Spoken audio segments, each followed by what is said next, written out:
Day, I don't know if quarantine been stuck my family way too long. I can't do it. I can't do it. Sarah. Sarah?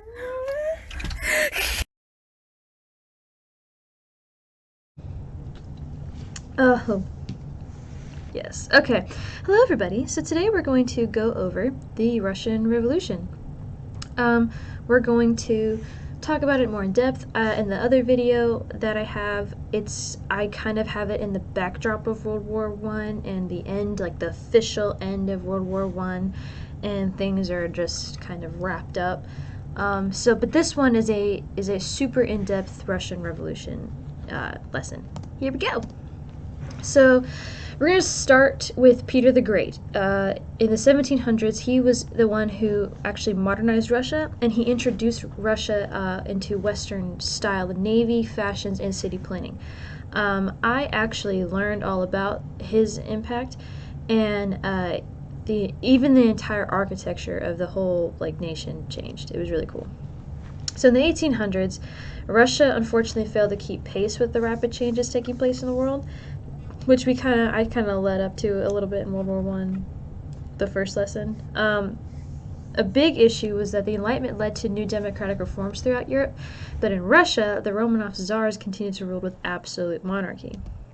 Now, czars like Alexander III, who was this guy, they used secret police to monitor citizens, they censored the media, and they also sent political prisoners to labor camps in Siberia. They're like the camps that the Jews and different victims of the Holocaust were sent to, but these are in Russia. They're known as gulags, prisons and stuff like that. It's horrible. The czars also organized pogroms or pogroms. I've heard it pronounced both ways. These are violent attacks against ethnic minorities like the Jews and the Polish people that were living in Russia. This is really bad. I mean, think about it this way. Everything I just said, these kings were organizing violent attacks against their own citizens, but they're different ethnicities or different religious beliefs. Right here, this is a picture from the Kishinev pogrom in 1903. It's pretty disgustingly violent. I'm glad that picture is not HD. The Industrial Revolution made European militaries and economies the strongest in the world. However, as I said in the other World War I video, Russian industry lagged behind Europe, and they had very few railroads, and a lot of citizens were poor farmers.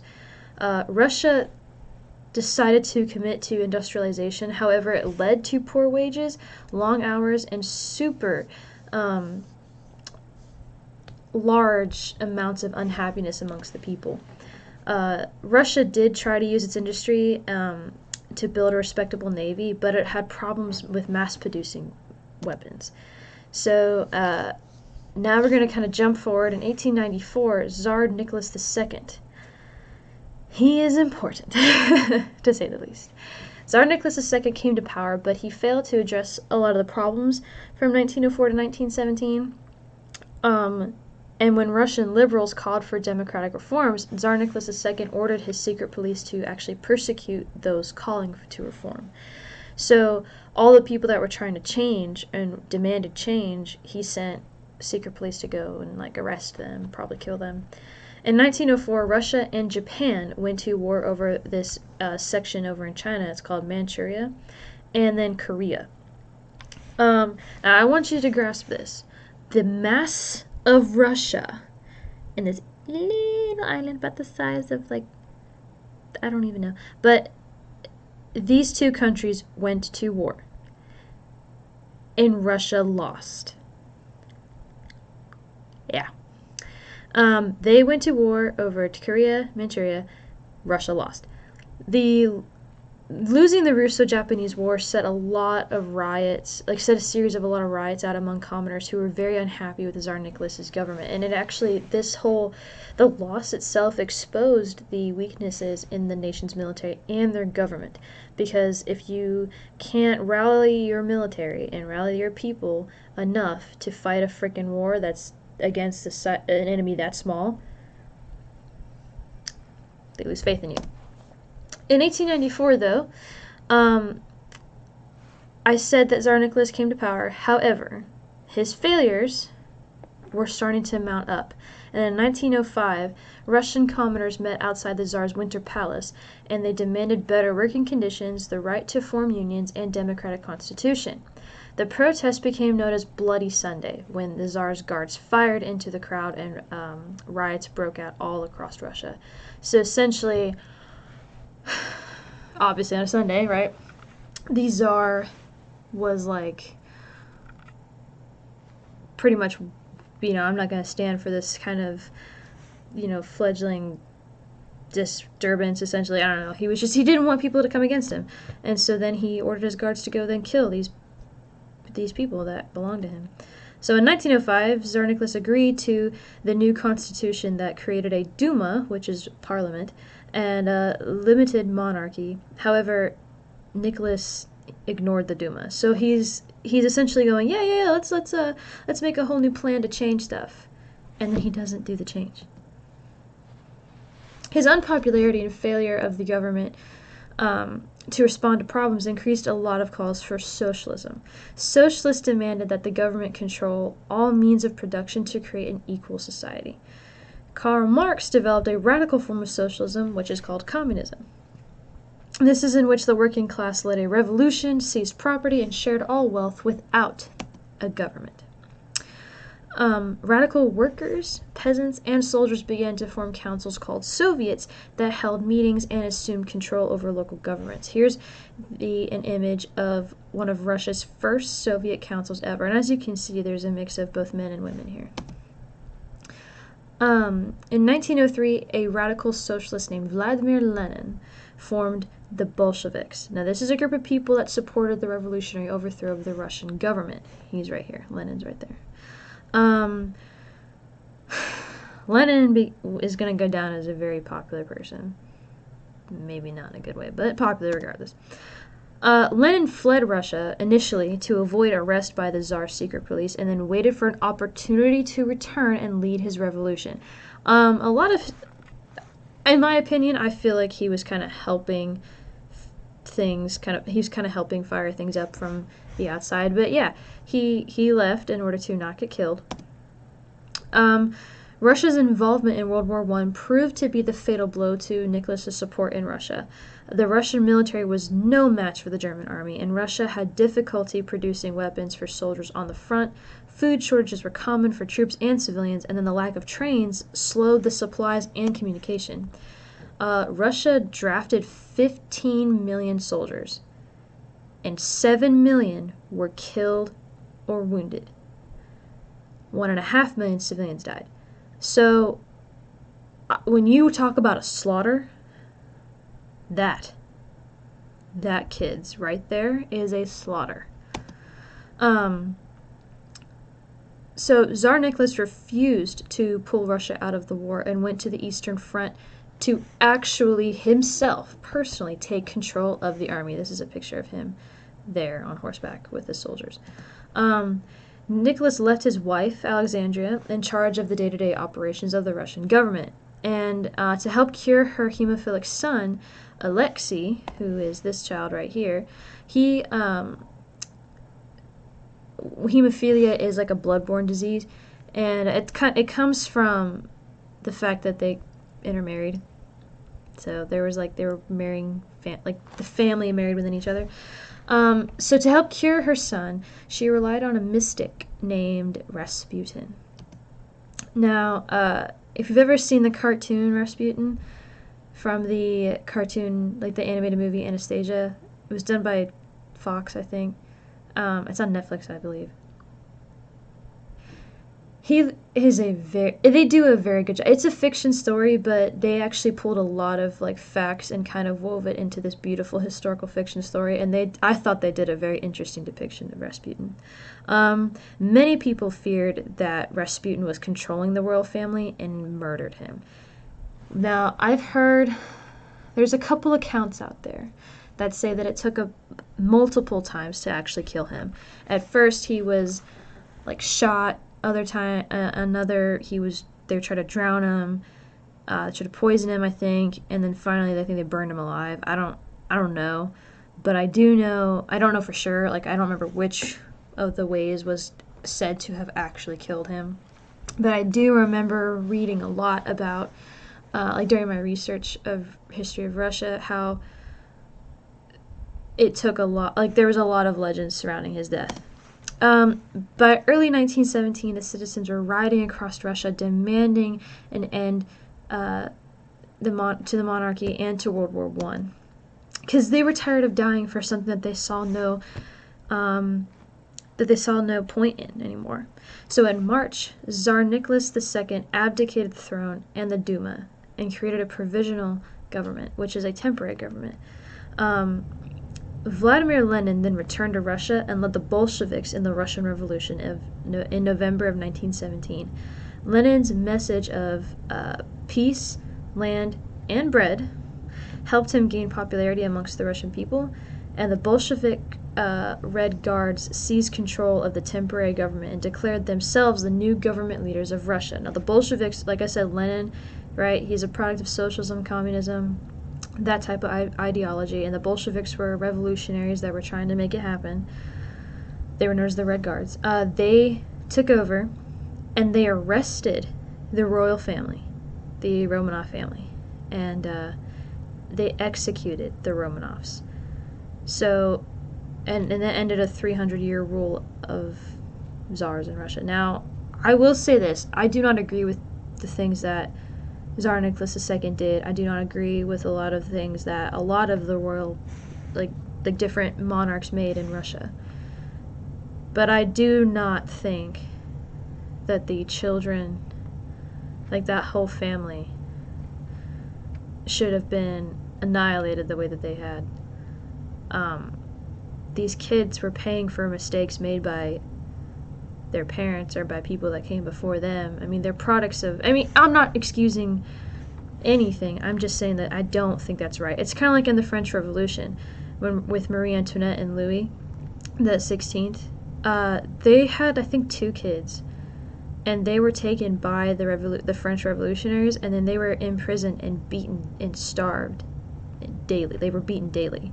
And for people that actually like saw the bodies, and then later on archaeologists were researching all the records and the bodies, like the bones and stuff, and you could tell that there was severe trauma done to these children.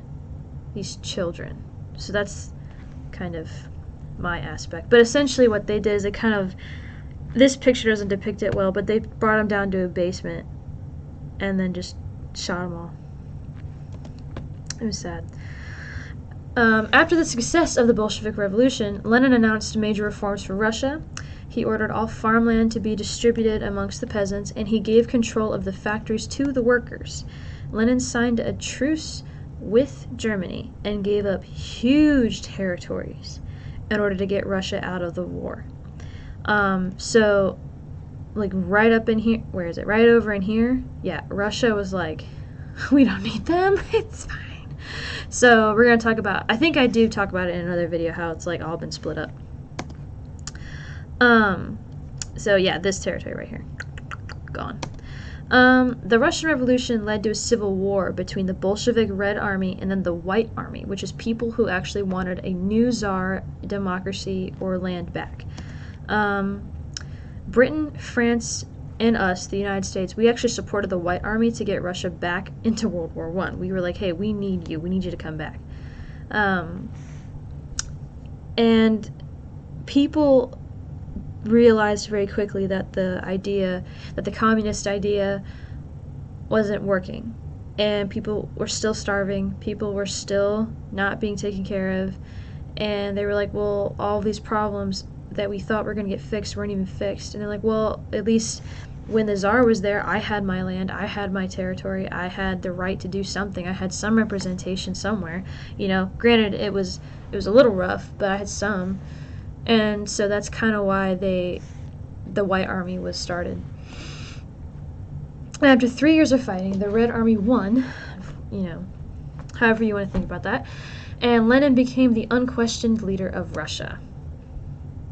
In 1922, Lenin renamed Russia the Union of Soviet Socialist Republics, the USSR. Lenin created the Communist Party, which ruled the Soviet Union as a dictatorship. Now, one thing I will say about this, I am not a fan of the Red Army. I am not a fan of literally anything that involves a dictatorship. Because as we see, who's the one leading people into wars? Dictators. Okay. I've talked about that. Oh, going back. Lenin transformed Russia into the Soviet Union and the world. This was the world's first socialist government and created the Communist Party to rule the nation. Now, in 1922, so that same year, Lenin actually suffered a stroke and then died 2 years later in 1924. And his death led to a struggle for power in the USSR. But 3 years later, right? 3 years later, Joseph Stalin outmaneuvered his rivals, probably poisoned them all, and gained control of the Soviet Union. Stalin quickly created a totalitarian state in which he had total control of the government and the people. So, Stalin, as I just said, he was a totalitarian dictator who transformed the USSR into a police state. He led the Great Purge to eliminate potential rivals in the Communist Party. So what that means is he executed around 8 to 13 million people. Hitler was bad. He was horrible. He was a demented, twisted, sick, flesh miasmatic sack of waste. But Stalin, him alone in power of Russia, they suffered death on a scale unimaginable for one country alone. He was a monster, an absolute monster. He used propaganda and censorship to control information and began education programs to teach communist ideals and loyalty to Russian children. So he's brainwashing them. He's not allowing them to have free thought, to think outside of the box. He's creating the box and you have to be within it at all times, is what he's trying to do. Stalin created a series of 5-year plans to overhaul the Soviet economy. He seized control of the economy and set high production quotas on steel, coal, oil, electricity. And they also improved the Soviet industry and helped modernize the military. So this monster, by putting all the pressure on all of these items, Russia kind of had their own industrial revolution, independently from the rest of the world, and much later than the majority of the world. But I will say this is kind of what helped them fight in World War II. Political cartoons. Okay, so Stalin seized about 25 million acres of private farms and combined them into large government-controlled collective farms. So this is the idea of communal living and communal farming. 90% of all peasants lived and worked on the collective farms. So he took a bunch of farms, 25 million acres of private farms. That means they were owned by other people that worked for them and had them probably in their families for generations. And he just took it and distributed it all around the people. Yay. Here's some pictures of communal farming lifestyle. Awesome. Agricultural production improved in the USSR, but farming was still inefficient and peasants resented having their land taken from them. Duh. Okay, so this is actually a very interesting little piece here. So the people called the Ukrainian kulaks. The kulaks in Ukraine, they resisted the collectivization. They murdered officials, torched the property of the collectives, and burned their own crops and grain in protest. Recognizing that the kulaks posed a serious threat to his policies, Stalin declared that they should liquidate the kulaks as a class. That means he wants to get rid of the kulaks at all, like forever. So the state took control of kulak land and equipment and confiscated stores of food and grain, and more than 3 million Ukrainians were shot, exiled, or imprisoned, and some 6 million people died in the government-engineered famine that resulted from the destruction of crops and animals.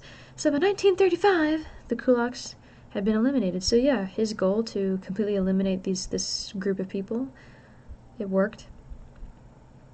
It was terrible. The government-engineered famine. That's something I want you to realize. The government created a famine and killed 6 million of their own people. Yeah. On top of the 8.5 to 13 million people that he had already executed. Stalin declared men and women equal in the USSR, and women's rights increased as women could vote and join the Communist Party. Women were expected to work in factories on collective farms just like the men. Stalin attacked all religion and created a nation of atheists, which meant he had no emphasis, or placed no emphasis on religion. And he also ordered the destruction of Orthodox churches and Jewish synagogues. This is just terrible for a lot of reasons. One, religious oppression, which is a really horrible thing. It's like a lot of the reason why we left and became America, like the colonies. There's also, I mean, these synagogues, these temples, and these churches have been around for hundreds and hundreds of years. When we, all the way back in the Byzantine Empire unit, we talked about Kiev and Rus. And Kiev, which is part of Russia, right, Kiev and Rus, Russia, it was known as the land of 1,000 churches because there were churches everywhere. So these churches that he's having destroyed were like from the Byzantine era and onward, which we start the Byzantine era in about like 500 AD. I mean, that's a long time, and there's so many churches that are just being completely torched and destroyed and not taken care of. That's history being destroyed.